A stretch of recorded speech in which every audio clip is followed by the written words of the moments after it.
বৎসগণ, এই নীলমণি আমাদের বংশের রক্ষা কবচ, কিন্তু তোদের অন্তরের অহংকার আর লোভের অনল আমি দেখতে পাচ্ছি। আমি মহাপ্রস্থানের পর এই মণি তোদের বিবাদের কারণ হবে, তা আমি সইব না। মহারাজ, আমি এই বংশের জ্যেষ্ঠ সন্তান। রাজ্যের শাসনভার এবং এই ঐশ্বরিক মনির সম্পূর্ণ অধিকার কি আমার হওয়া উচিত নয়? রৌপ্য তো এখনো চপলমতি। জ্যেষ্ঠ হলেই কি শ্রেষ্ঠ হওয়া যায় ভ্রাতা? আপনি তো স্বর্ণের লোভে অন্ধ। এই মনির শীতলতা আমার মতো শান্ত মস্তিষ্কের মানুষেরই প্রাপ্য। আপনি বরং আপনার স্বর্ণালঙ্কার নিয়েই তুষ্ট থাকুন। ক্ষান্ত হতরা, এই পবিত্র মণি এখন থেকে 2 খণ্ডে বিভক্ত হবে। মনে রাখিস, এই বিচ্ছিন্ন পাথর তোদের কেবল অহংকার বাড়াবে, কিন্তু শক্তি দেবে না। যখন তোদের রাজ্যে ঘোর সংকট নামবে, তখন এই 2 খণ্ড একত্রিত না করলে বিনাশ অনিবার্য। পিতা, আমি শপথ করছি, আমার এই অর্ধাংশ আমি প্রাণের বিনিময়ে রক্ষা করব, কিন্তু ওই রৌপ্যের সাহায্য আমি কোনোদিন প্রার্থনা করব না। আমিও অঙ্গীকার করছি পিতা, ওই নদীর ওপারেই আমার সীমানা শেষ। স্বর্ণভোর মুখ দর্শন করা মানেই আমার অমঙ্গল। ওর ওই অর্ধেক পাথর ওর কাছেই পচে মরুক।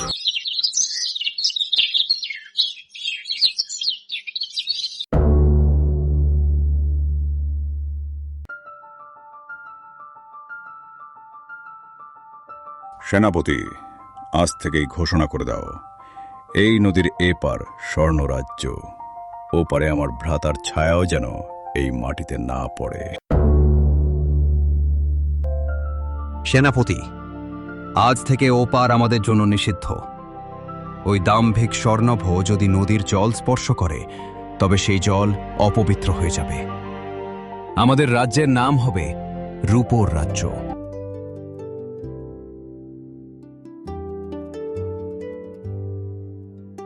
রৌপ্যকুমার, আজকেও কি তোমার বাবা সেই নীল পাথরের টুকরোটা নিয়ে আয়নার সামনে বসে বসে নিজেকে খুব শক্তিশালী ভাবছেন? আরে হেসো না রাজকন্যা, বাবা তো আজ সকালেই বলছিলেন।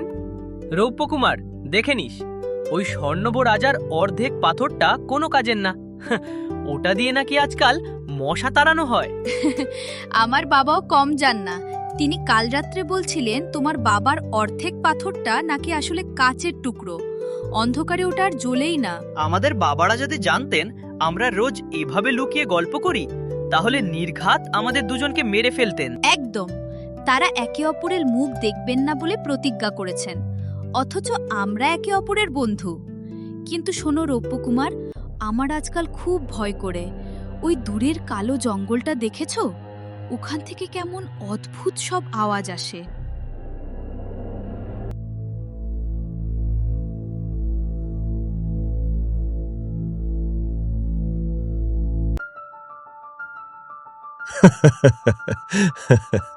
লড়ুক, 2 মূর্খ রাজা লড়াই করে মরুক। তারা জানে না তাদের ওই নীল পাথরের অর্ধেকটা কোনো কাজ দেবে না। যখন আমার এই রক্তাসুর জেগে উঠবে, তখন তাদের ওই সোনার গয়না আর রূপোর সিংহাসন সব ছাই হয়ে যাবে। ওরে রক্তাসুর, জেগে ওঠ, এই পৃথিবীর অন্ধকার থেকে তৈরি হ। তোকে মারার ক্ষমতা কারণে যতক্ষণ না ওই 2 অভিশপ্ত ভাই এক হচ্ছে। আর আমি জানি তারা কোনোদিন এক হবে না। এই পৃথিবী এখন আমার হবে।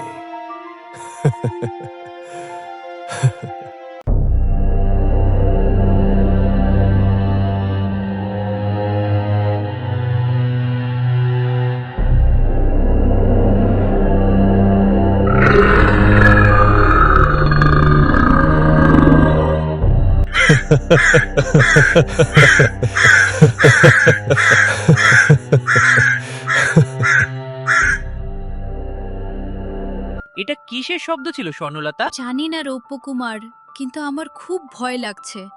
মনে হচ্ছে বড় কোনো বিপদ আসছে। আমাদের কি আমাদের বাবাদের বলা উচিত? পাগল হয়েছ? বলতে গেলেই বাবা বলবেন নিশ্চয়ই স্বর্ণভ রাজা কোনো তুকতাক করছে, আর তোমার বাবা বলবেন রৌপ্য রাজা নিশ্চয়ই সুড়ঙ্গ খুঁড়ছে। তারা আমাদের কথা বিশ্বাসই করবেন না। আমাদের নিজেদেরই কিছু করতে হবে। ওই তান্ত্রিকের গুহা নিয়ে আমার সন্দেহ হচ্ছে। স্বর্ণলতা, এখন বিকেল গড়িয়ে রাত হতে চলেছে। এই ব্যাপার নিয়ে না হয় পরে ভাবা যাবে, এখন রাজ্যে ফিরে যাই, চলো।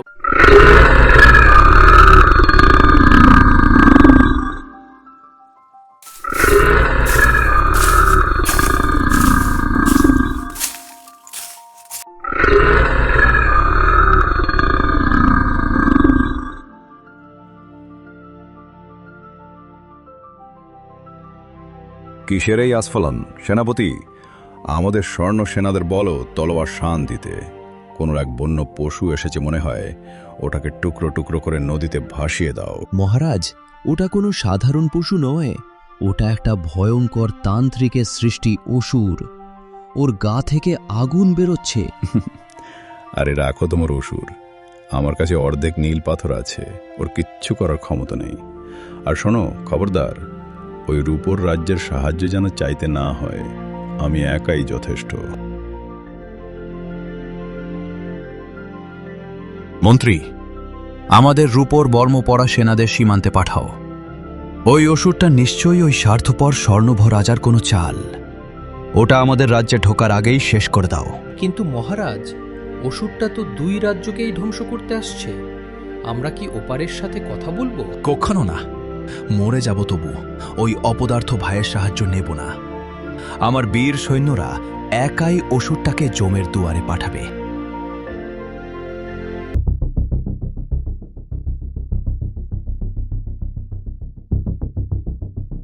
আক্রমণ! সৈন্যরা ওই অসুরটাকে মেরে টুকরো টুকরো করে ফেলে দাও। সৈন্যরা আক্রমণ!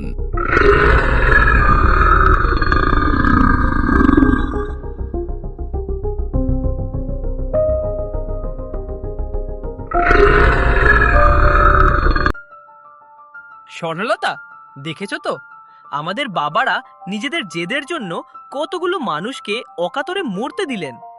সৈন্যরা কেউ টিকতে পারল না। হ্যাঁ রৌপ্যকুমার, অসুরটা এখন গুহায় ফিরে যাচ্ছে শক্তি সঞ্চয় করতে। ও আবার আসবে। আর আমার বাবা এখনো ঘরে বসে নীল পাথরের অর্ধেকটা ঘষছেন আর বলছেন পরের বার ঠিক কাজ করবে। এভাবে চললে আমাদের রাজ্য শ্মশান হয়ে যাবে। আমাদের কিছু একটা করতে হবে। ওই 2 অর্ধেক পাথরকে এক করতেই হবে রাজকন্যা। কিন্তু কিভাবে? বাবার ঘর থেকে ওই পাথর আনা তো অসম্ভব। আমাদের একটা মোক্ষম পরিকল্পনা দরকার।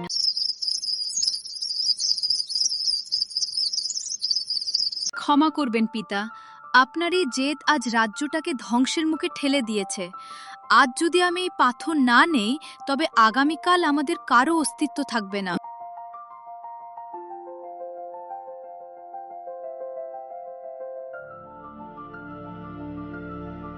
বাবা, আপনি একা জেদবার নেশায় অন্ধ হয়ে গেছেন, কিন্তু একতাই যে আসল শক্তি সেটা আজ আমি প্রমাণ করব।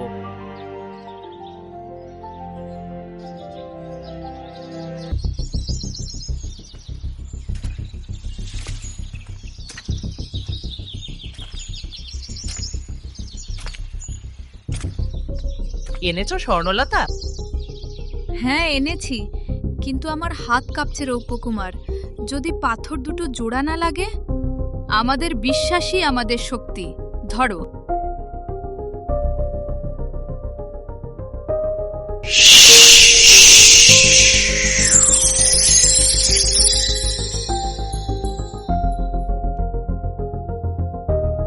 ওরে বাবা, এ তো এক আশ্চর্য শক্তি। আমার তো মনে হচ্ছে সারা শরীরে বিদ্যুৎ খেলে যাচ্ছে। একদম, দেখো পাথরটা এখন আর আলাদা নয়। আমরা এখন তৈরি, ওই অসুর আসুক।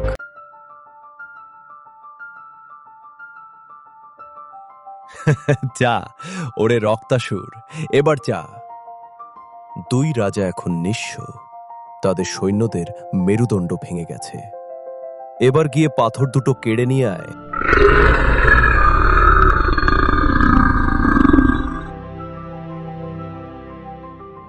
সর্বনাশ হয়েছে। আমার মণি কে নিল? ওই রৌপ্য নিশ্চয়ই লোক পাঠিয়ে চুরি করেছে। আমার মনে নেই। ওই চোর স্বর্ণভ নিশ্চিত কোনো জাদুকর পাঠিয়েছে।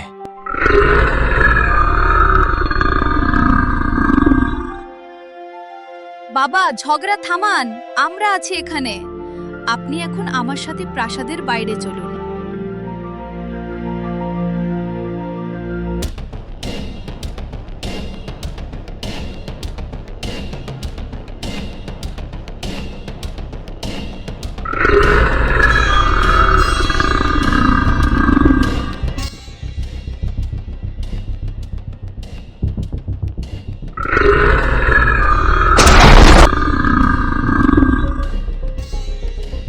এই রাক্ষসটার তো কিছুই হলো না।